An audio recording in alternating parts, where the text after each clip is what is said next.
کیا آپ کو اہل الحدیث رب العالمین کی کتاب قرآن مجید سے ہٹ کر کے کسی اور کتاب کی طرف دعوت دیتے ہیں؟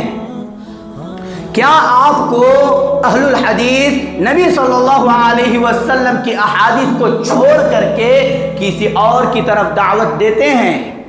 کیا آپ کو اہل الحدیث صحابہ کرام رضوان اللہ علیہم اجمعین کے راستے سے ہٹ کر کے کسی اور کے راستے کی دعوت دیتے ہیں؟ جب نہیں دیتے ہیں تو پھر کیوں آپ اس جماعت سے کتراتے ہو؟ میرے بھائیوں، یہ واحد جماعت ہے جو دنیا کے کونے کونے میں رب العالمین کی وحدانیت کو بیان کر رہی ہے۔ یہ واحد جماعت ہے جو رب العالمین کی کتاب قرآن مجید اور احادیث رسول کی دعوت دنیا والوں کے سامنے پیش کر رہی ہے۔ اگر آپ اپنی ایمانی تربیت چاہتے ہیں تو اس منہج سے جڑ جائیں جنہیں نبی علیہ السلام نے طائف منصورہ کہا ہے۔ یہی کامیاب ہونے والی جماعت ہے۔ اس جماعت سے جڑ جائیں گے، آپ کا ایمان مضبوط ہوگا، آپ کی ایمانی تربیت ہوگی۔ نبی لوگوں نے جیسی رب کی قدر کرنی تھی ویسے قدر نہیں کی ہے۔ رب العالمین نے کہا وَمَا قَدَرُ اللَّهَ حَقَّ قَدْرِهِ۔ لوگ ان مرے ہوئے لوگوں کے اطراف چکر لگاتے ہیں، رب سے مدد مانگنے کی بجائے ان مرے ہوئے لوگوں سے مدد مانگتے ہیں، ان مرے ہوئے لوگوں کی تعریف میں غلو کر جاتے ہیں، ان مرے ہوئے لوگوں کے قبروں کو پکڑ کر چوم کر وہاں سے الٹے پاؤں ہو کر کے لوٹتے ہیں۔ یہ رب کے ساتھ بغاوت نہیں تو اور کیا ہے؟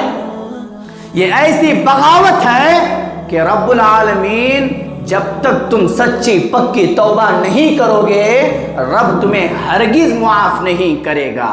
ومن يشاقق الرسول من بعد ما تبين له الهدى ويتبع غير سبيل المؤمنين نوله ما تولى ونصله جهنم وساءت مصيرا۔ الحمد لله رب العالمين والعاقبة للمتقين ولا عدوان إلا على الظالمين، أشهد أن لا إله إلا الله وأشهد أن محمدا عبده ورسوله، أما بعد، قال الله تبارك وتعالى في القرآن المجيد والفرقان الحميد: أعوذ بالله من الشيطان الرجيم، بسم الله الرحمن الرحيم، اليوم أكملت لكم دينكم وأتممت عليكم نعمتي ورضيت لكم الإسلام دينا۔ معزز سامعین حضرات، نوجوانوں کی اسلامی منہج پر ایمانی تربیت، اس عنوان پر مختصر طور پر 4 باتیں آپ لوگوں کے سامنے رکھنے کی کوشش کرتا ہوں۔ عزیزان گرامی، اللہ تعالیٰ کا جس پر خاص فضل و کرم ہوتا ہے تو اللہ تعالیٰ اس کے دامن کو رشد و ہدایت اور اسلامی منہج کے ہیروں موتیوں سے بھر دیتا ہے، اور پھر وہ اللہ رب العالمین کے پسندیدہ بندوں میں شمار ہو کر کے سفر زندگی منزل حقیقی کی طرف گامزن ہو جاتے ہیں۔ یعنی اسلام نے جو راستہ میرے اور آپ کے سامنے رکھا ہے اس راستے پر عمل پیرا ہوتے ہوئے آخرت کی تیاریاں کرتے ہیں۔ اور یہ جو نوجوان ہوتے ہیں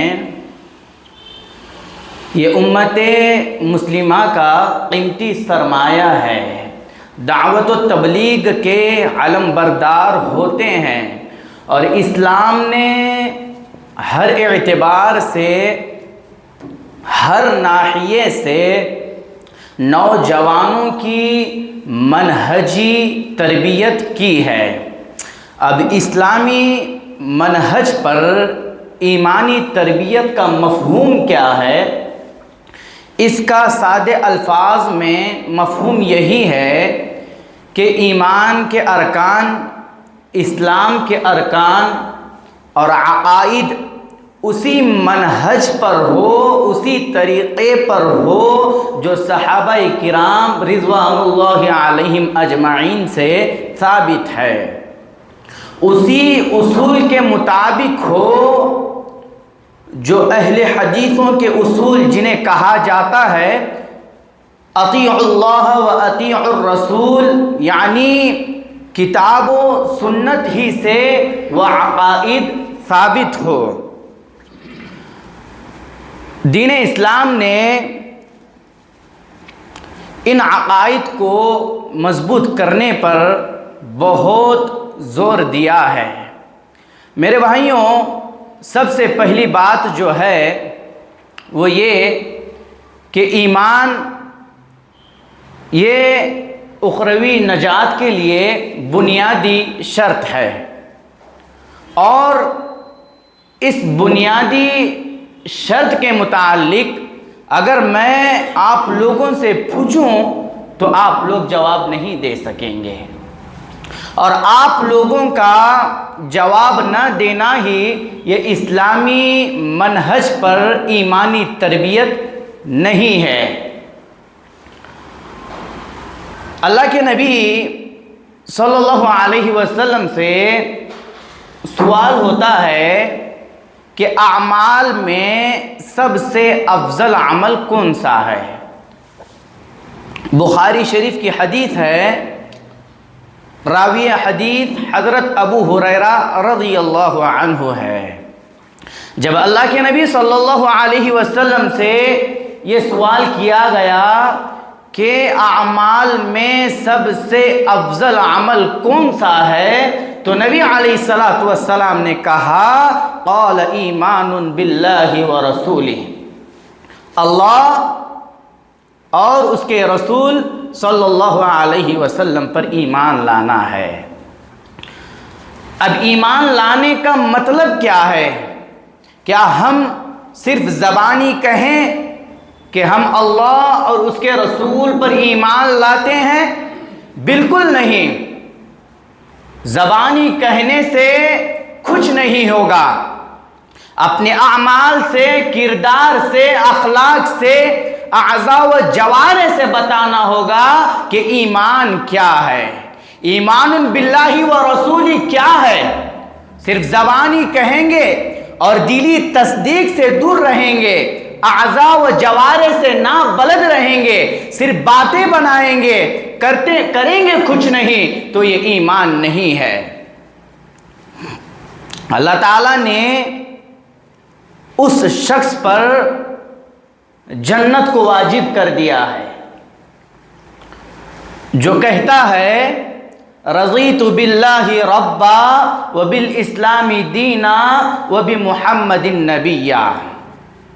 رضیت باللہ ربا، میں رب کے رب ہونے پر راضی ہوں، وبالاسلامی دینا، اور اسلام کے دین ہونے پر راضی ہوں، وبمحمد النبیہ، اور محمد صلی اللہ علیہ وسلم کے نبی ہونے پر راضی ہوں، تو اللہ تعالیٰ اس شخص پر جنت کو واجب کر دیا ہے۔ اب رب کے رب ہونے پر راضی ہونے کا مطلب یہ نہیں کہ ہم صرف زبانی کہیں، بلکہ عملی میدان میں اتر کر کے بتانا ہوگا۔ رب نے جن اوامر کو بجا لانے کا حکم دیا ہے انہیں کما حق اپنانا ہوگا، اور جن نواہی سے رب العالمین نے روکا ہے مکمل طور پر ان سے رک جانا ہے۔ اور اسلام کے دین ہونے پر راضی ہونے کا مطلب یہ ہے کہ دین اسلام نے میرے اور آپ کے سامنے جو روشن واضح منہج رکھا ہے، اس روشن واضح منہج کو پکڑ کر کے چلنا، یہ دین اسلام کے دین ہونے پر راضی ہونے کی علامت ہے۔ اور نبی علیہ السلام کے نبی ہونے پر راضی ہوں، کا مطلب یہ ہے کہ نبی علیہ الصلوۃ والسلام نے جن چیزوں کے کرنے کا حکم دیا ہے ان چیزوں کو اپنانا اور ان چیزوں کے مقابل میں کسی اور کی باتوں کو چیزوں کو نہ لانا، یہ نبی صلی اللہ علیہ وسلم کے نبی ہونے پر رضامندی کی علامت ہے۔ اور جو ان تینوں چیزوں سے راضی ہے اور ان تینوں چیزوں پر کما حق ہو عمل پیرا ہوتا ہے، رب العالمین نے اس پر جنت کو واجب کر دیا ہے۔ نوجوانوں یاد رکھے، جب ایمان کی بشاشت دل میں رچ و بس جائے گی، دل کو سینے سے جدا کیا جا سکتا ہے لیکن ایمان کی جڑ کو اکاڑا نہیں جا سکتا ہے۔ تاریخ گواہ ہے، پڑھیں ان نفوس قدسیہ کو جنہیں صحابہ کرام رضوان اللہ علیہم اجمعین کہا جاتا ہے۔ گرم انگاروں پر، آگ کے انگاروں پر پشت کے بل لٹا دیا گیا، پتھروں پر گھسیٹا گیا، جسم کے دو ٹکڑے کر دیے گئے، لیکن یہ توحید کے متوالے رب العالمین کی وحدانیت کو بیان کرتے رہے۔ دنیا والوں کے سامنے یہ پیغام دنیا والوں کو یہ پیغام سنا دیا کہ اطاعت اگر کی جائے گی تو صرف محمد صلی اللہ علیہ وسلم کی ہے۔ دنیا مخالف ہوتی ہے، ہونے دے، جسم کے ٹکڑے ہو رہے ہیں، ہونے دے، لیکن نبی صلی اللہ علیہ وسلم کی اطاعت سے روگردانی نہیں کریں گے۔ رب کی وحدانیت کو چھوڑ کر کے ان درباریوں پر جا کر کے ان کے تلوے نہیں چاٹیں گے۔ ہمیشہ ہمیشہ رب کی وحدانیت کو دنیا والوں کے سامنے پیش کرتے رہیں گے۔ یہ پیغام صحابہ کرام نے دنیا والوں کو سنا دیا۔ اور موجودہ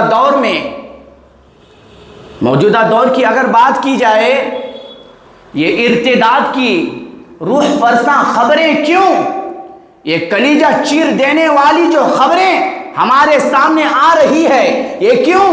یاد رکھیں میرے بھائیوں، جو قوم صحابہ کرام رضوان اللہ علیہم اجمعین کے ایمانی واقعات کو پڑھ کر کے، سن کر کے اپنے اندر ایمان کی شمع کو نہیں جلائے گی، وائٹ اسکرینوں کے سامنے بیٹھ کر کے فحاشی عریانیت کے ذریعے سے اپنی پیاس بجھائے گی، وہ قوم کیسے ارتداد کا شکار نہیں ہوگی۔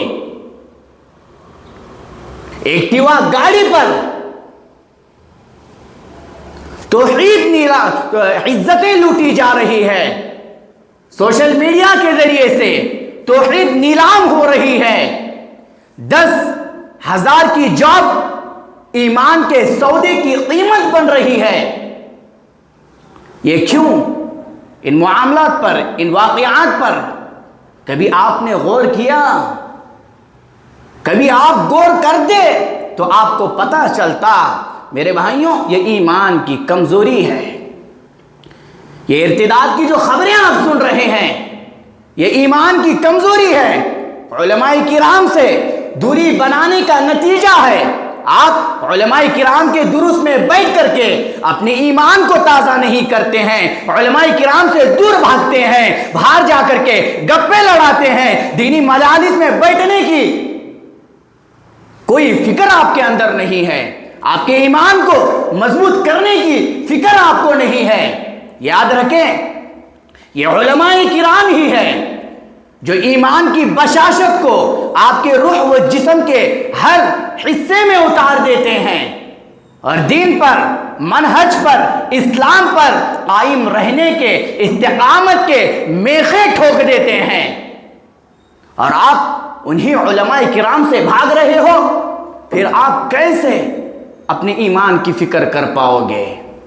ان دروس میں، ان مجالس میں بیٹھو گے تو فتنوں کا شکار نہیں ہوں گے، ان مجالس سے کٹ جاؤ گے تو آپ خود بخود فتنوں کا شکار ہو جاؤ گے۔ یہ علماء کرام ہیں جو آپ کو حقیقی مومن بناتے ہیں، رب العالمین کا سچا پکا بندہ بناتے ہیں۔ کیوں؟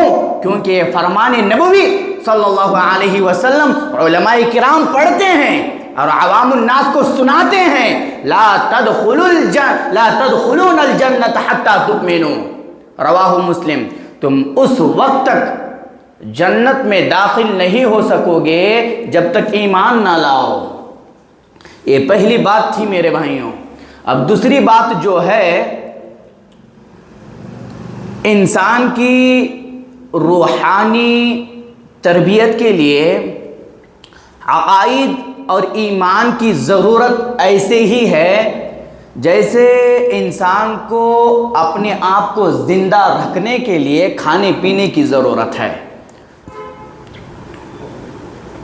نوجوانوں، اگر تم اپنی روح کو تقویت پہنچانا چاہتے ہو، قوت پہنچانا چاہتے ہو، تو اپنے عقائد کو مضبوط کرو، اور آپ ادھر ادھر بھاگو گے تو آپ کے عقائد مضبوط نہیں ہوں گے۔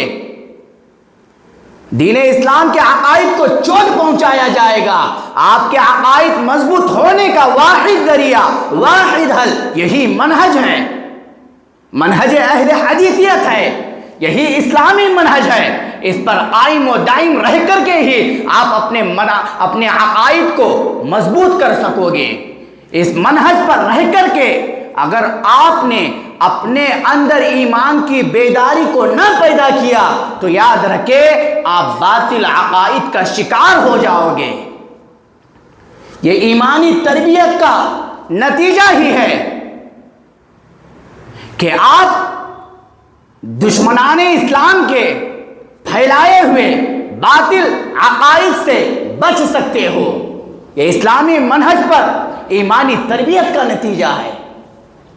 یہ ایمانی تربیت کا نتیجہ ہی ہے کہ آپ کو امن و ایمان حاصل ہو جائے گا۔ یہ ایمانی تربیت کا نتیجہ ہی ہے کہ آپ ان آستانوں درباروں کا شکار نہیں ہوں گے۔ ان بحر ظلمات میں گھوڑے دوڑانے والوں کے سامنے آپ رب العالمین کی وحدانیت کی دعوت پیش کرو گے، رب العالمین کی کبریائی کی دعوت پیش کرو گے۔ ان غیروں کے سامنے، اپنے جبینوں کو ٹیکنے والوں کے سامنے آپ رب کے آگے جھکنے کی دعوت پیش کرو گے، کتاب و سنت پر چلنے کی دعوت پیش کرو گے، اور امن کا درس دیتے ہوئے رب العالمین کا یہ فرمان انہیں سناؤ گے۔ رب العالمین کہتا ہے الذین آمنوا ولم یلبسوا ایمانہم بظلم اولئک لہم الامن وہم مہتدون، جو لوگ ایمان لائے اور اپنے ایمان کو شرک کے ساتھ آلودہ نہیں کیا، انہی لوگوں کے لیے امن ہے اور وہی لوگ راہ راست پر چل رہے ہیں۔ یہ دوسری بات تھی۔ تیسری بات میرے بھائیوں، قرآن مجید کی آیات کی تلاوت کے ساتھ ساتھ قرآن مجید میں غور و فکر کرنا، تدبر کرنا، یہ ایمانی تربیت کا سب سے بڑا ہتھیار ہے۔ اگر آپ قرآن مجید پڑھ رہے ہیں تو آپ اس کو ترجمے کے ساتھ پڑھیں۔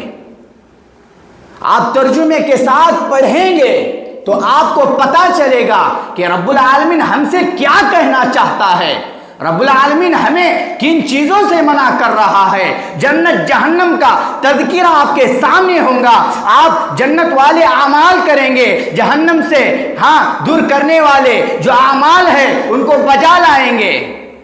جب آپ قرآن مجید کو ترجمے کے ساتھ نہیں پڑھیں گے تو آپ کو پتہ نہیں چلے گا کہ میرا رب مجھ سے کیا کہنا چاہتا ہے، میرا رب کن باتوں کا حکم مجھے دے رہا ہے، کس راستے پر چلنے کا حکم مجھے رب العالمین دے رہا ہے۔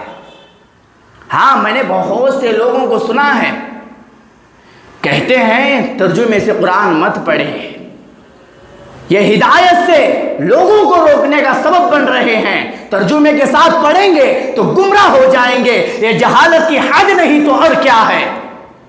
میرے بھائیوں، یہ بات ضروری ہے، آپ کو جو چیزیں سمجھ نہیں آتی ہے آپ قرآن مجید ترجمے کے ساتھ پڑھیں، اور جو چیزیں سمجھ نہیں آتی ہے علماء کرام سے رجوع کرے، علماء کرام سے پوچھے، علماء آپ کو بتائیں گے کہ اس آیت کا معنی کیا ہے، مفہوم کیا ہے، سلف صالحین نے ان آیات کو کیسے سمجھا ہے، علماء کرام آپ کو بتائیں گے۔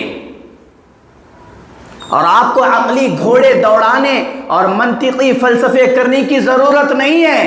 اگر آپ عقلی گھوڑے دوڑائیں گے قرآن مجید کو آیات کو سمجھنے میں تو گمراہ ہو جائیں گے۔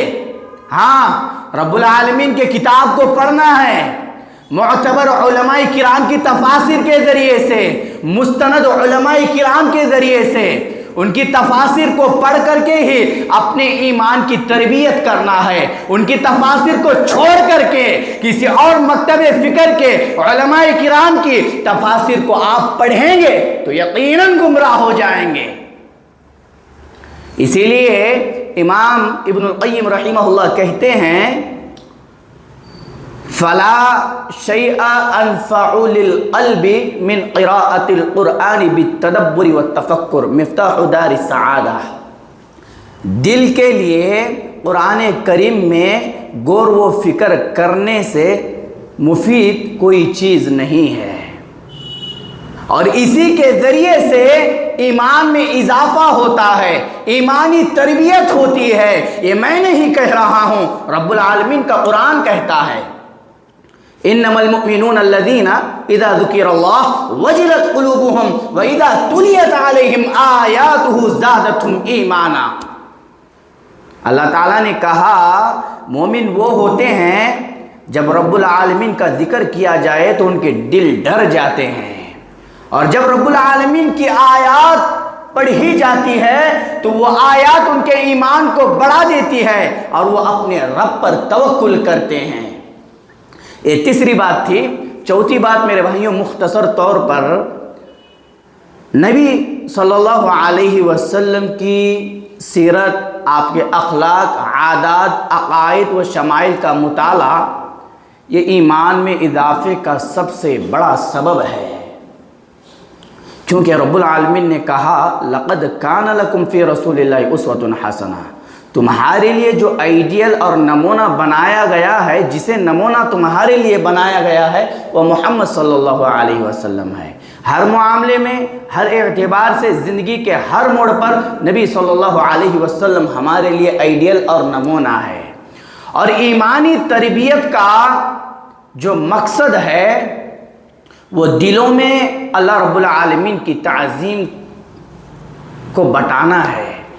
جب رب العالمین کی تعظیم بیٹھ جائے گی تو لوگ شرکیہ عقائد سے دور ہو جائیں گے، اور رب کی تعظیم کا بیٹھ جانا یہی وہ اساس ہے، بنیاد ہے، جس سے توحید کی ساری شاخیں نکلتی ہیں۔